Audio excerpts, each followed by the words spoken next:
कि अच्छा तो मुझे फैसले करने हैं अब, तो इसका क्या मतलब है? अच्छा तो यानी मुझसे सवाल होगा तो इसका क्या मतलब है? Like everybody has the capacity to exercise leadership, that's what I think. तो जब एजेंसी दी जाती है, people are not afraid to take action, to make decisions, to make mistakes. मैंने देखा है they can do incredible things.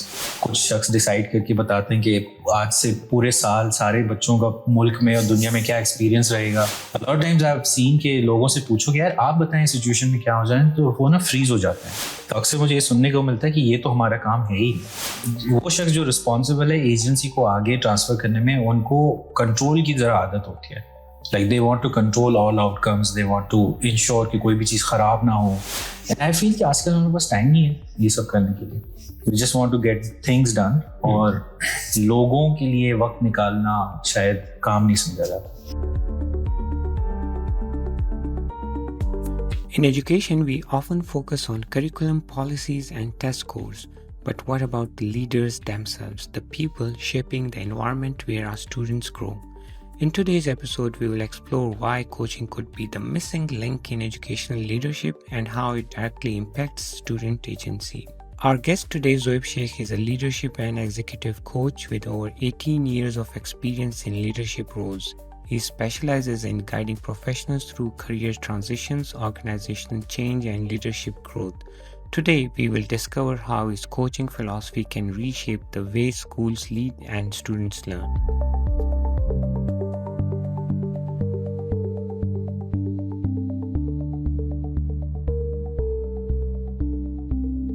Assalamu alaikum, Zoeb. Welcome to that dialogue. Assalamu alaikum. Thank you for having me over. Nice. Thanks for giving us some time. It's such a pleasure to have you here, and I'm really excited for this discussion. Shukriya. Okay, sir, before we jump into the topic and we discuss the leadership theory and its practice, हम आपके बारे में जानना चाहते हैं because you have such a dynamic career. What roles you have been into, or how did this all start? हाँ, dynamic आपने कहा, I don't know about dynamic. एक इक्लेक्टिक सा नॉन लिनियर सा पाथ जरूर है, तो मैं ब्रीफली इसको स्केच कर देता हूँ। So I started off as a computer science graduate आज से कुछ 25 साल पहले। एंड उस वक्त आइडिया यही था कि सॉफ्टवेयर इंजीनियरिंग करनी है। So I started off as a software engineer, went into project management, और आई थिंक अर्ली 20s में ही, मिड 20s में मुझे क्राइसिस हो गया था, जहाँ आई थॉट कि this is not for me. तो मैं कौन हूँ, मुझे क्या करना है?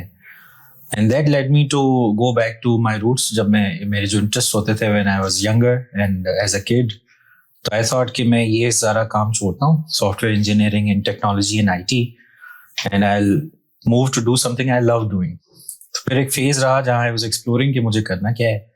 So I dabbled into training and development. I dabbled into writing, dabbled into stand-up comedy, theater, film, TV, teaching in universities to try and figure out कि मुझे क्या करना है. And ultimately, I realized that I love working with people. और मुझे ये idea of being a partner in people's development, this is where I best position myself. तो एक transition रहा फिर एक technology की दुनिया से इंसानों की दुनिया में, एंड वो मुझे बहुत सालों तक एजुकेशन और सोशल सेक्टर में भी ले गया। मैंने वहाँ पे बहुत काम किया, and ultimately then I transition to becoming a full time leadership development facilitator, coach. और अब मैं यही काम करता हूँ, और मैं ऑर्गेनाइजेशंस के साथ, इंडिविजुअल्स के साथ, टीम्स के साथ काम करता हूँ, ताकि वो जो है अपने गोल्स को अचीव कर सकें, और मैं कैसे उसमें पार्टनर उनके साथ कर सकता हूँ। तो रोल्स जो है मैंने ऑर्गेनाइजेशंस में भी रखे हैं, स्ट्रेटेजिक लेवल पे, एक्सिक्यूशन लेवल पे। मैंने अपने स्टार्टअप्स चलाए हैं। तो हाँ, बहुत सारे इस तरह के eclectic experiences. That's really great. और आप ज़्यादातर लीडरशिप रोल्स वगैरह में ज़्यादा इन्वॉल्व हैं। So my question is that how do you define leadership? Main characteristics क्या होते हैं, और क्या लीडर्स बॉर्न होते हैं, और इज इट अ स्किल हम सीख सकते हैं इसको? यार एक जनरल जो अंडरस्टैंडिंग है लीडरशिप की, जो मैं जनरली देखता हूँ, वो ये है कि लीडरशिप जो है ना, इट इज अबाउट लोगों से काम निकलवाने का art. How do you manage people so that you can get work out of them. मैं इस जाविये से लीडरशिप को नहीं देखता हूँ। मुझे लगता है कि लीडरशिप असल में लोगों को बनाने, निखारने, संवारने का काम है। और जो काम लोग कर रहे होते हैं that becomes an excuse to build people. तो मैं रिजल्ट्स को प्राइमरी नहीं रखता हूँ लीडरशिप में, मैं इंसान को प्राइमरी रखता हूँ. एंड आई थिंक ये स्कूल्स ऑफ थॉट पूरी दुनिया में भी एग्जिस्ट करते हैं, जहाँ leadership is about the bottom line versus leadership is about building people using the bottom line. तो आई होल्ड दिस व्यू, और ये काम करने के लिए मुझे लगता है कि सीखा जा सकता है ये. सो आई डोंट ऑल्सो अग्री कि ये लीडरशिप सिर्फ बॉर्न कोई चीज़ होती है. अगर तो आप लीडरशिप को बड़े स्ट्रिक्ट जाविये से देखें, करिश्मा, स्पीचेस करना, बड़ी बड़ी बातें करना, उसका एक नेचुरल इंक्लिनेशन हो सकता है सर्टेन लोगों में. बट ये जो स्किल और आर्ट है ऑफ डेवलपिंग पीपल, अंडरस्टैंडिंग कि लोग किस तरह से वो मंजिलें तय करते हैं to become who they are supposed to be, ये काम सीखा जा सकता है. This is a learnable skill. That's what I think. इस चीज में सबसे ज्यादा इसलिए अथॉरिटी का आंसर कितना, क्या लीडर्स के लिए अथॉरिटी का आंसर होना लाजमी है, या मतलब किसी भी इंस्टीट्यूशन में कोई मिड टीयर में कोई लीडर बन सकता है अगर आप उसको रिस्पॉन्सिबिलिटी दे देते हैं and he has some style of leading teams, तो क्या इसके लिए अथॉरिटी लाजमी है? आई मीन जिस सिस्टम में हम एग्जिस्ट करते हैं उसमें रियलिटी यही है कि अथॉरिटी पोजीशंस में आके ही हम समझते हैं कि हम लीडरशिप एक्सरसाइज कर सकते हैं. बिल्कुल. सो मैं ये तो नहीं कहूँगा कि जरूरी नहीं है, क्योंकि सिस्टम इस तरह से खड़ा हुआ है आज. बट आई ऑल्सो फील कि इसने हमें बहुत हर्ट किया है over the years, this idea कि अथॉरिटी से ही लीडरशिप ड्राइव होती है. उस केस में अथॉरिटी और पावर, इनको आप सेपरेट नहीं कर पाते. And leadership also becomes power. It's not really in service of people. Sometimes it is about accumulating power, rising higher in authority, higher power, और वहाँ से हमें लगता है कि हम ज़्यादा influence और control कर सकते हैं. But I think that then the game sways in that direction more, जहाँ power की तरफ ज़्यादा जा रहे होते हैं और लोगों पे इतना focus नहीं कर पाते हैं. ठीक है. That is the system. अब होना क्या चाहिए, मुझे लगता है कि लीडरशिप एक्सरसाइज करने के लिए आपको अथॉरिटी की जरूरत नहीं है. इस सेंस में लीडरशिप कोई पोजीशन नहीं है, that's different.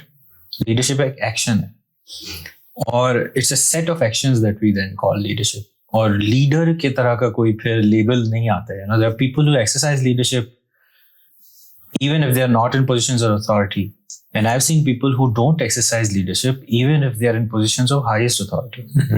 So then it becomes an action, and leadership is any action जो कहीं bridge build करे, कहीं लोगों को आगे लेके जाए, कहीं कोई decisive moment आए उनकी जर्नी में, चाहे वो टीम्स के लिए हो, पूरी नेशन के लिए हो. So in that sense it's an action. और मैंने ये देखा है कि ये एक्शन कोई भी ले सकता है. Like everybody has the capacity to exercise leadership. That's what I think. आपने अभी बहुत अच्छी डायरेक्शन में एक बात कही कि people in the leadership roles, they do not exercise what they need to do. It means you are like referring towards coaching.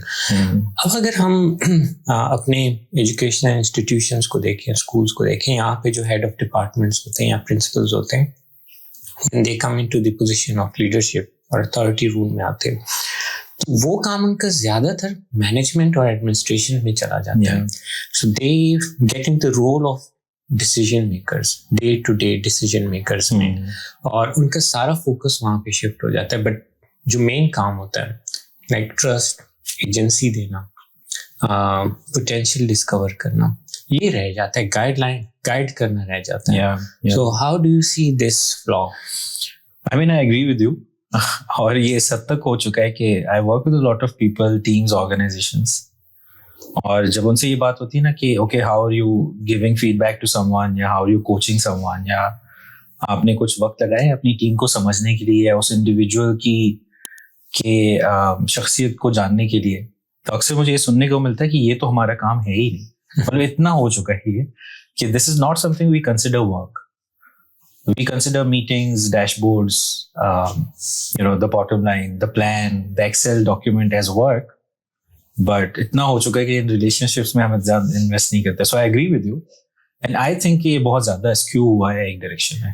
We need a balance. And obviously, we are here to achieve something, execute something. But we are also here to build our people up. तो वो balance इस वक्त of है, और मैं तो यही कोशिश करता हूँ अपने काम में कि जिन लोगों, टीम्स के साथ में काम करूँ, ये बैलेंस जरा स्ट्राइक किया जाए. तो यहाँ पे आप ये बैलेंस की बात कर रहे हैं, यू आर रेफरिंग टुवर्ड्स ये एजेंसी देना. लेकिन मैं समझना चाहता हूँ कि लेट्स सपोज हम एक एग्जांपल या केस स्टडी को डिस्कस करते हैं, हेड ऑफ डिपार्टमेंट है या प्रिंसिपल है, वो टीचर को कैसे एजेंसी देता है and how that agency trickles down towards students and what that means then अगर एक टीचर को एक स्टूडेंट को एजेंसी अपने अपने रूल्स पे मिल जाती है, so what difference would this bring?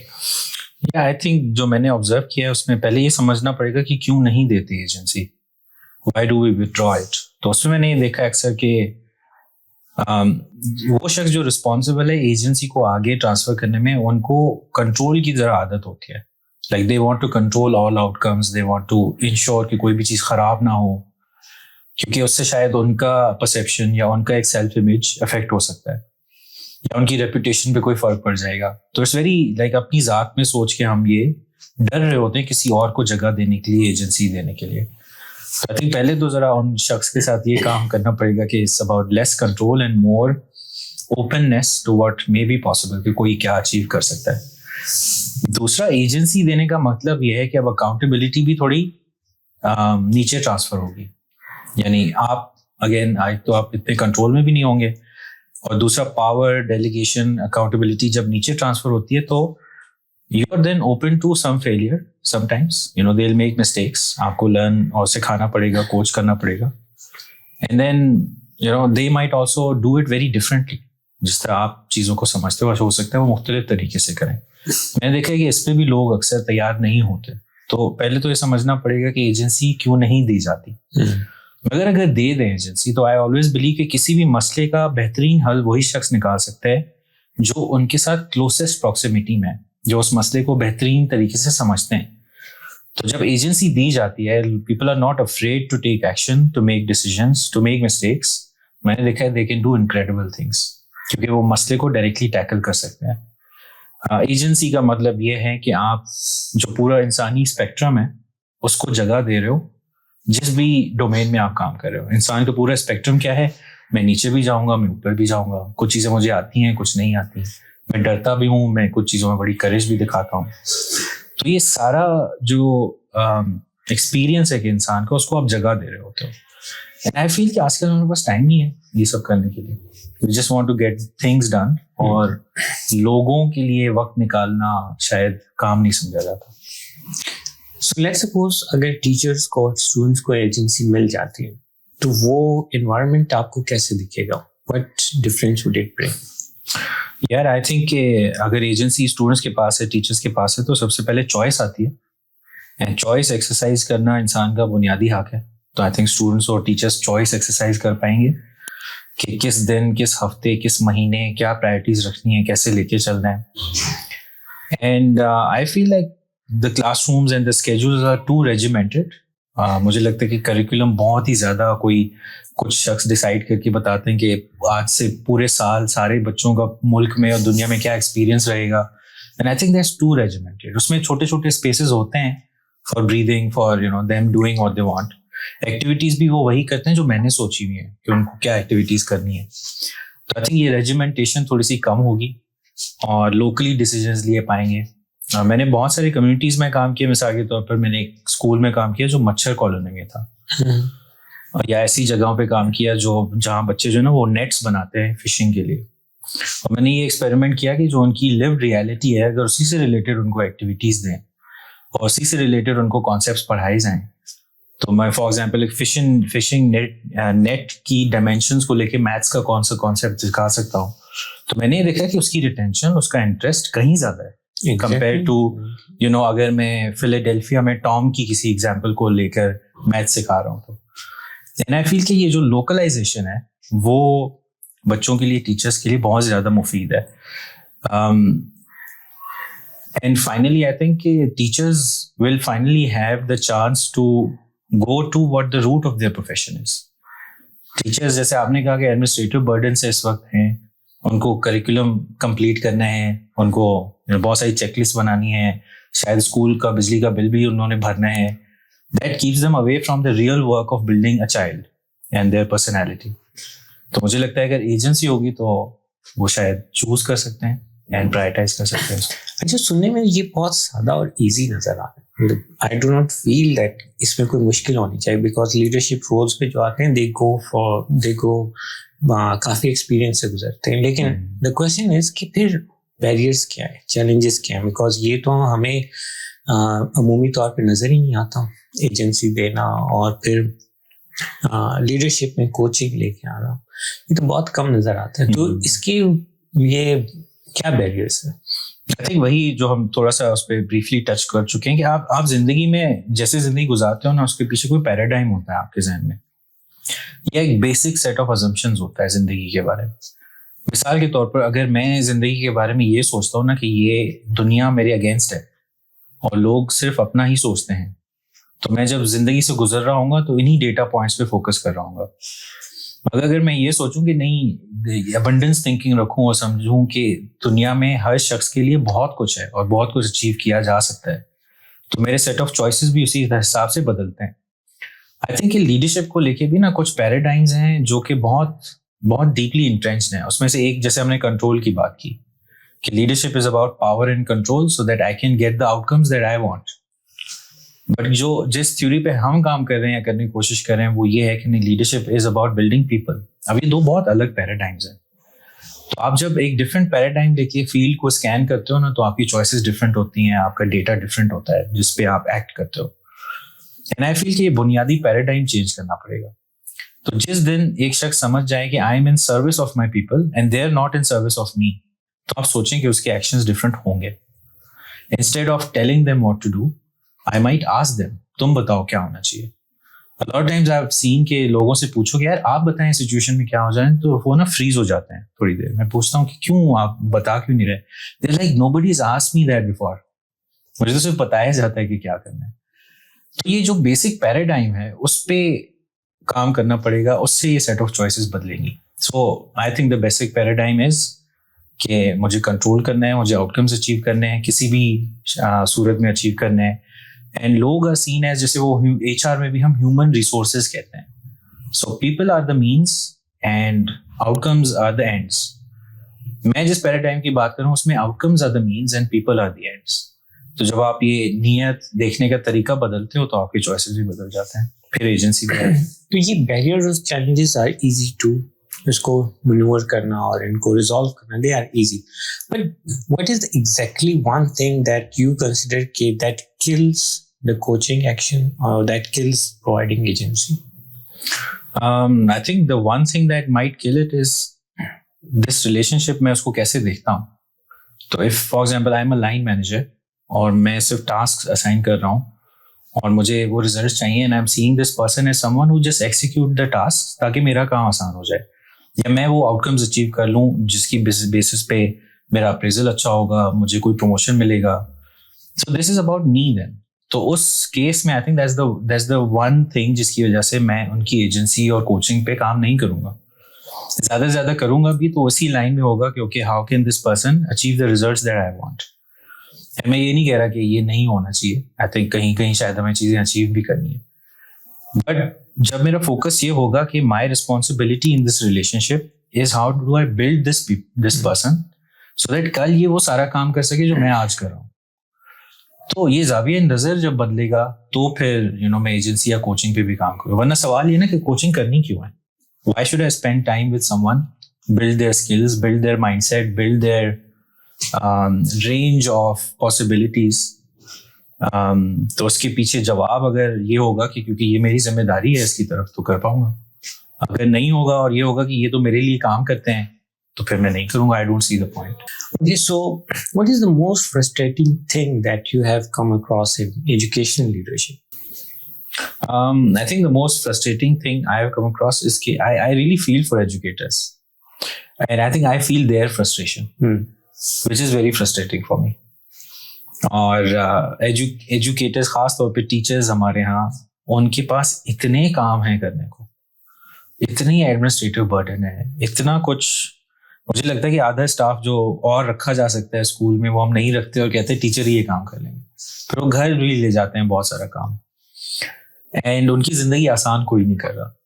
And I feel that a lot of these people really want to work from their heart और वो थक जाते हैं, वो बर्न आउट हो जाते हैं, वो डिसअपॉइंट हो जाते हैं सिस्टम से। तो ये जो कलेक्टिव फ्रस्ट्रेशन उनकी है ना, वो मुझे बहुत फ्रस्ट्रेट करती है। And I feel like how can we improve their lives and their burden कम कैसे हो, so that they do what they're meant to do. Okay, so now I'm expecting very clear pointers from you.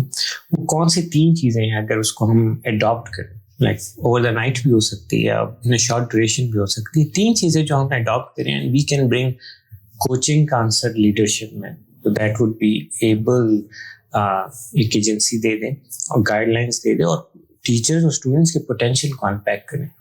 ये मैं इस तरह के ideas में ना, मेरा इस तरह के सवाल के लिए मेरा एंगल जो है ना, वो अगेन बहुत बिहेवियरल होता है।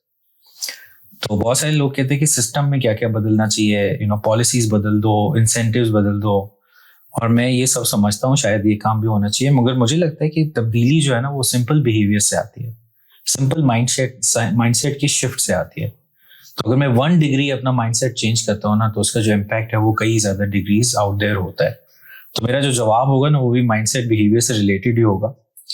और मैं शायद ये जवाब देने की कोशिश कर रहा हूँ कि एक शख्स क्या कर सकता है या कर सकती हैं if they are in leadership position to do this differently. तो उसमें सबसे पहले ये सवाल है कि व्हाट इज माय रोल। तो अगर मैं हूँ किसी लीडरशिप पोजीशन में, तो मेरा रोल असल में है क्या? इस सवाल के जवाब पे बाकी सब मुनहसर है।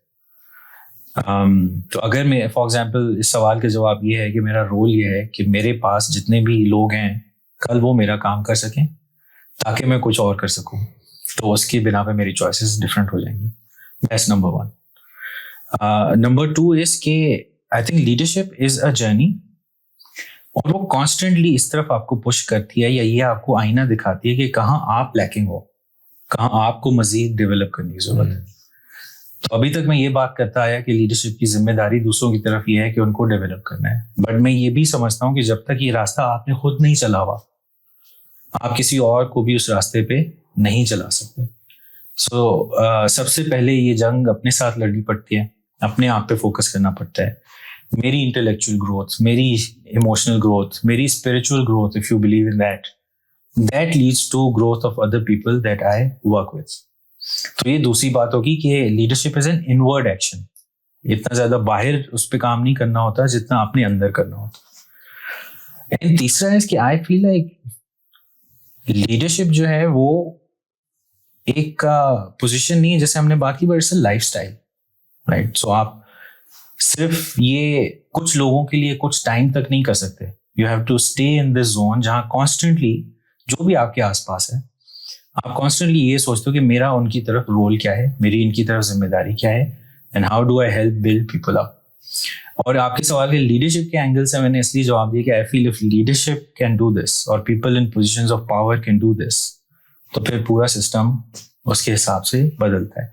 मैं लीडर्स के साथ, heads of organisations, heads of families, heads of associations के साथ इसलिए काम करता हूँ कि मुझे लगता है कि अगर उनके ज़ाविये नज़र में थोड़ा सा भी शिफ्ट आता है तो वो पूरे सिस्टम में ट्रिकल डाउन करता है, because we are authority driven society. तो अथॉरिटी पोजीशंस में जो लोग हैं वो डिफरेंटली बोलते हैं, डिफरेंटली एक्ट करते हैं, तो सिस्टम उस हिसाब से बदलता है। That's my theory of change.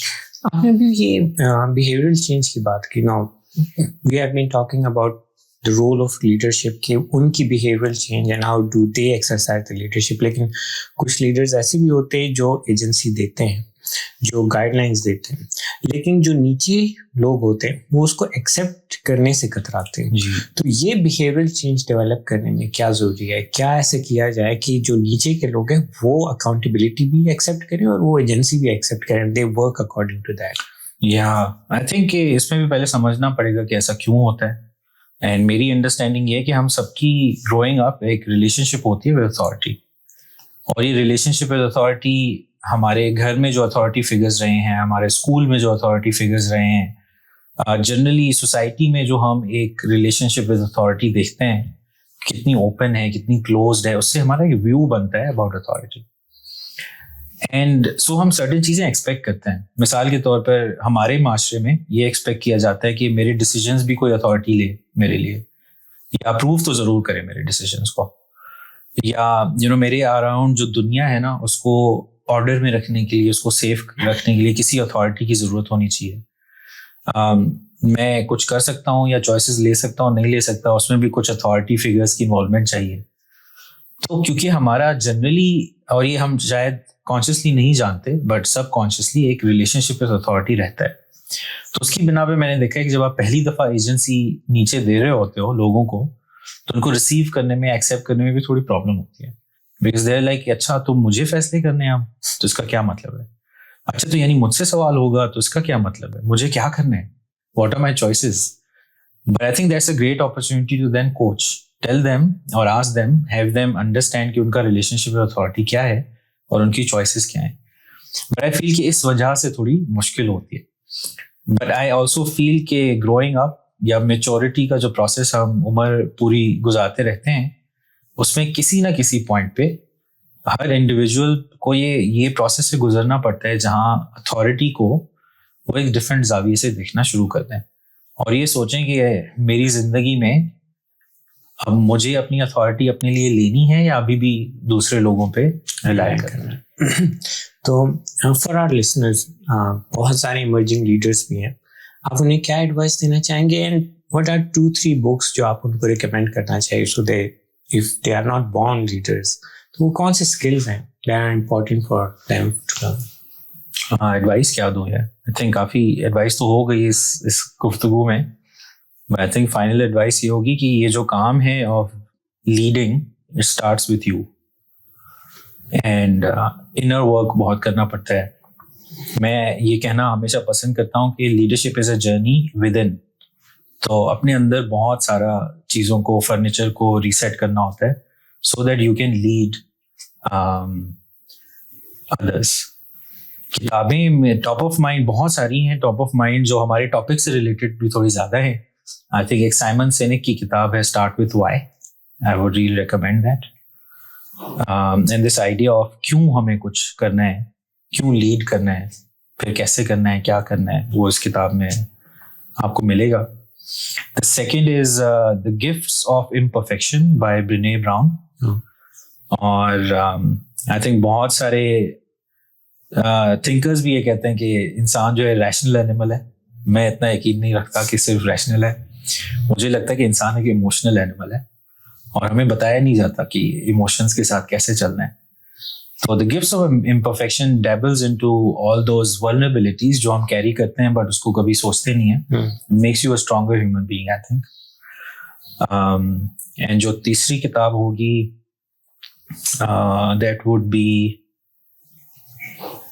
हाँ, एक किताब है द सर्वेंट के नाम से. अभी मुझे राइटर का नाम नहीं याद आ रहा बट वो सर्वेंट लीडरशिप पे है. It's a story about one person जो कि बड़े कॉर्पोरेट इस अंदाज से लीड करते हैं. What it takes to transition to a servant style of leadership. तो ये 3 किताबें मुझे समझ आती हैं इस वक्त. All right. Thank you, Zohaib Sheikh, for joining us. That was such a wonderful discussion.